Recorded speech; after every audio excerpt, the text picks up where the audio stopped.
Hello friends, ঝর্ণার শখের ছাদ বাগানে আপনাদের সকলকে স্বাগত।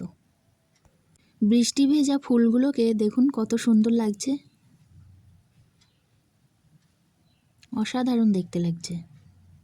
আগের ভিডিওতে যে আমি শশা গাছগুলো লাগিয়েছিলাম, দেখুন কত বড় বড় হয়ে গেছে শশা গাছগুলো, খুব সুন্দর চেহারা নিয়ে কিন্তু উঠছে। আর এদিকে যে সিম গাছটা লাগিয়েছিলাম, সিম গাছটাও খুব সুন্দর হয়েছে আর ফুলে ভর্তি হয়ে গেছে সিম গাছটা। সিম গাছগুলো কিন্তু এরকম ছোট ছোটই হবে আর দেখুন ফুলে ভর্তি হয়ে আছে।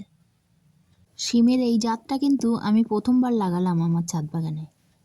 আগে লাগাতাম যে জাতের সিম গাছ, সেটা গাছটা অনেকটাই বড় হতো আর অনেকটাই জায়গা লাগতো। সেই জন্য বাজারে গিয়ে বীজের দোকানদারকে বলে আমি ছোট জাতের সিম গাছ এনেছি। ছোট গাছে ফুল তো হয়েছে, দেখা যাক এখন সিমটা কেমন হয়। যেহেতু ছোট জাতের সিম গাছ, সেই জন্য মাচাটাও একটু ছোট করেই দিয়েছি। এবার ছাদ বাগান থেকে কিছুটা সবজি হারভেস্ট করে নেব। প্রথমেই তুলে নিচ্ছি কয়েকটা ভেন্ডি। ভেন্ডি গাছগুলো একেবারেই খারাপ হয়ে গেছে, কিন্তু ভেন্ডি আমাকে দিয়েই যাচ্ছে, ওই জন্য গাছগুলো তুলতে পারছি না। আর এই লঙ্কা গাছটাই খুব সুন্দর লঙ্কা হয়েছে, কালো লঙ্কা। তো আজকে এই লঙ্কাগুলো তুলব না, দেখতে খুব সুন্দর লাগছে, তাই একটু আপনাদের সঙ্গে শেয়ার করলাম।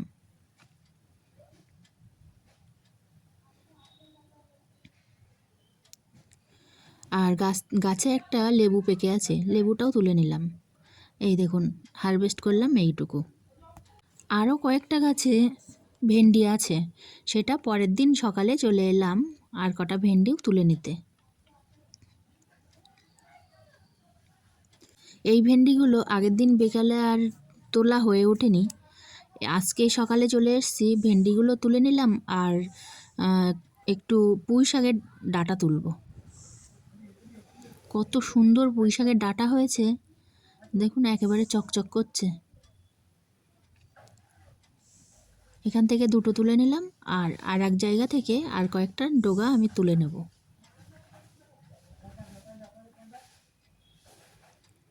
এখান থেকে কয়েকটা ডগা কেটে নিচ্ছি।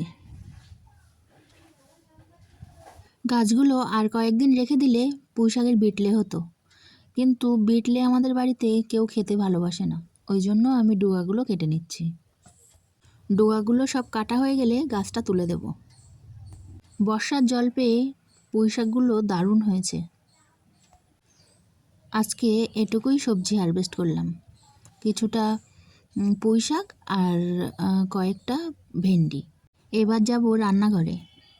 গাছ থেকে একটা পেঁপে পেড়ে নিয়ে এলাম, বেশ বড় পেঁপেটা, তা ভাবলাম আজকে এই পেঁপেটা একটু চাটনি বানাবো। তো প্রথমেই কেটে নিলাম লম্বা লম্বা করে, তারপর কুন্নি দিয়ে ভালো করে কুড়ে নিচ্ছি। এই দেখুন,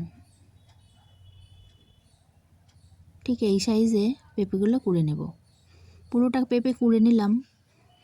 এবার গ্যাসে একটু জল বসিয়ে জলটা ফুটে উঠলে তারপরে পেঁপেগুলো দিয়ে দেব, দিয়ে একটু সিদ্ধ করে নেব।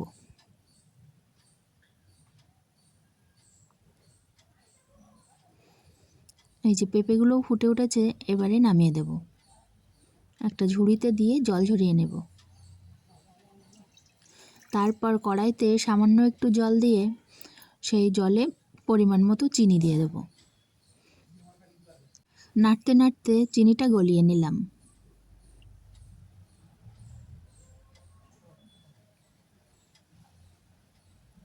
তারপর দিয়ে দেব একটু কাজু বাদাম আর কিশমিশ, আর সঙ্গে দেব দুটো তেজপাতা।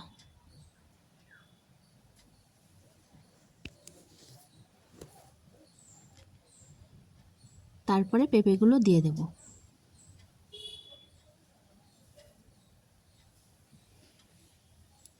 বেশ কিছুক্ষণ ধরে নাড়াচাড়া করে ফুটিয়ে নিয়ে দিয়ে দেব একটু পরিমাণ মতো লবণ। এইভাবে বেশ কিছুক্ষণ ধরে নাড়াচাড়া করে ফুটিয়ে নিলাম।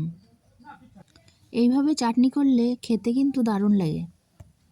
পেঁপে তো আমাদের যে কোনো বাড়িতেই খেতে অতটা সবাই পছন্দ করে না, বাচ্চারা তো বিশেষ করে একদমই পছন্দ করে না। তবে এইভাবে চাটনি বানিয়ে একবার খেয়ে দেখবেন, খেতে বেশ ভালো লাগবে।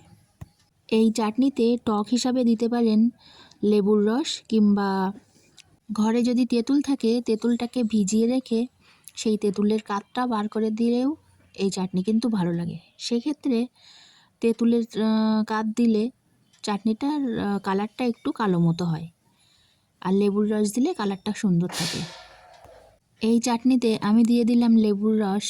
আমার চাটনিটা রেডি। লেবুর রসটা দেওয়ার আগে চাটনিটা কিন্তু একটু ঠান্ডা করে নিতে হবে, তাহলে লেবুর রসের যে ভিটামিন সিটা সেটা নষ্ট হবে না, আর গন্ধটাও ভালো থাকবে। আমি এই ভিডিওটার একেবারেই শেষের দিকে চলে এসেছি। এই ভিডিওটা শেষ পর্যন্ত যারা দেখলেন তাদেরকে অসংখ্য ধন্যবাদ। আর যারা আমার নতুন বন্ধু আছেন তাদের যদি ভিডিওটা ভালো লাগে তাহলে লাইক, কমেন্ট, শেয়ার, সাবস্ক্রাইব করে আমার পাশে থাকবেন। আপনারা সবাই ভালো থাকবেন, সুস্থ থাকবেন। আজকের মতো এটুকুই, দেখা হবে পরের ভিডিওতে।